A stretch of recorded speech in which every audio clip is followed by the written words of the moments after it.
So today I am reviewing the girl. There's no the. Okay. Today, hi, I'm Dobby, but you can call me Dobbs.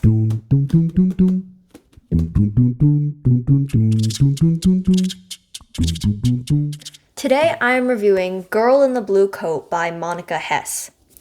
This book is one of the books that I introduced during my Books About the Holocaust video, and you can check that out up there somewhere. And in that video, I talk about a bunch of different books that are about the Holocaust that are like historical fictions or real events and things like that. So if you're interested in more books about the Holocaust, you can go check that out. But this is one of the ones that I mentioned in there, and I finished reading it and I wanted to review on it, so. Yeah. So this book is set during the Holocaust, because it's a Holocaust book, and it is about the main character, Hanik. Hanik is a black market dealer, so she finds and delivers black market goods to people if they can pay for them. And basically, Hanik, she will do anything that she can for her and her family's survival. Her job is basically the only thing keeping her family alive, but her parents don't even know what she does for a living. And one day, Hanik is asked for by this lady that she would regularly deliver goods to. But this time, she wasn't asking for goods. She was asking Hanik for help. And she was asking for help to find a missing Jewish girl. And in the beginning, Hanik doesn't want to do anything. Like, she doesn't want to do this because it's so dangerous, and like, it's not something that she would usually do, help find a girl, because she usually just delivers materials.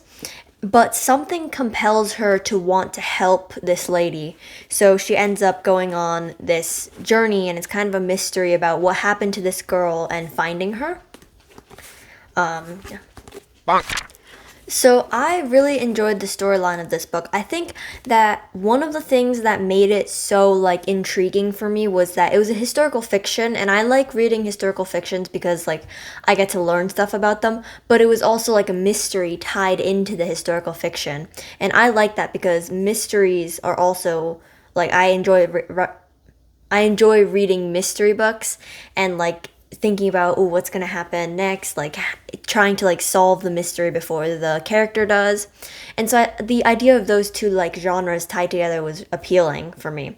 Also about the historical fiction aspect, so I think that most of the facts in this book are pretty accurate, and there are lots of like details and facts in it, but if you want to learn about them, or like if you want the facts, you actually have to search for them.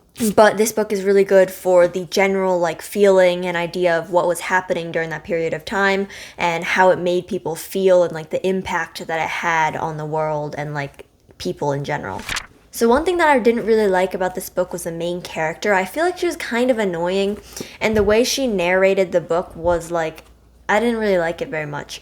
And especially one main thing was that I didn't understand her like personality development or like her character arc, because instead of like gradually changing from one like personality and belief to another, at some point in the book I feel like it just suddenly switched, like her beliefs and the reason that she was helping to find this girl and the reason for everything that she was doing, the way she thought just kind of suddenly changed at some point, and I feel like that wasn't very like good in a way. But even with the main character's kind of annoying narrating, this book never got boring. I feel like I was up late trying to like finish this. I finished this book quicker than I thought I would have, than I thought I was going to, because of how kind of fast paced it is, but also because it was just never boring, and it was just something that I could like go back to. I never didn't want to read this book, because like sometimes with books there's a part where it's getting boring, I don't want to read it, but I still do. That never happened. I just whizzed through it, and there was nothing kind of like, I'm getting bored of this, you know? I forgot to say this, but another thing about the main character was that this isn't a spoiler. It says it in the first like first couple of chapters of the book, but her boyfriend Boss dies in the war. And I feel like she was doing everything that she was for redemption for her boyfriend. And everything that she did, I feel like, wasn't really like for the greater good or for like to like help other people, like especially finding the missing girl. It was more just for redemption, and like finding this girl was a kind of like way to rebel and help, but only for like revenge for her boyfriend that died at the hands of the Nazis. So this is one of those books where I enjoyed like one of the side characters more than the main character. And the side character in this situation is Ollie, which is Bass's brother. So the main character's boyfriend's brother. And I think that Ollie was like such an in-depth character, and I liked his personality a lot, and I feel like he had flaws. He definitely had like things that he like that he would mistake, or he just things that weren't good about him, but he also was a really good character in general, and I feel like he was very realistic while also being like a good person, and I loved all the scenes with him there. But besides Ollie, all of the other characters, I feel like we didn't get to know much about them. Like now that I'm like thinking about all the characters, I couldn't name that much about them except for Ollie and Hanik. And maybe the reason that the author did this was because the main character didn't know much about the characters, about like the side characters. But I still feel like it would have been nice to know more about their stories and like why they're helping fight the Holocaust and their personalities and things like that, because I feel like it would just make the book more interesting. Like without so many characters, the book was like, I don't know, I just felt like it was missing something while I was reading it. So in this book, the last thing that I want to talk about is I really loved like all the twists and turns there were in the book, because this is a mystery book, and so there's bound to be some like things that we weren't expecting. But the biggest twist that I think there was the ending, and I loved the ending. I thought that it was just so unexpected. Like I wasn't expecting that to happen. And I was thinking like it was this all along, and this is one of those mystery books that I wasn't able to like solve before the main character. But like that's super cool for me, because it's like, wow, I wasn't expecting that, instead of just like a really predictable ending.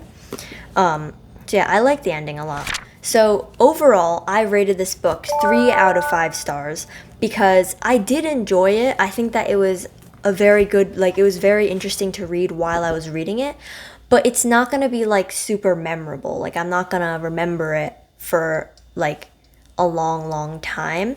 And while it did have really good aspects and I thought that it was like interesting to read through, I didn't love like the execution of the writing, and like for example, like I didn't like a lot of the characters and things like that.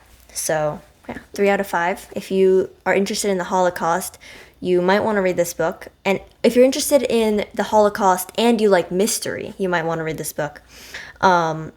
It's good. Even though like I didn't love it, you guys might, so like check it out. So that would be the end of my book review. If you like this video, then like this video and subscribe for more content like this. Thanks for watching. I hope you enjoyed. Happy reading! That was kind of short.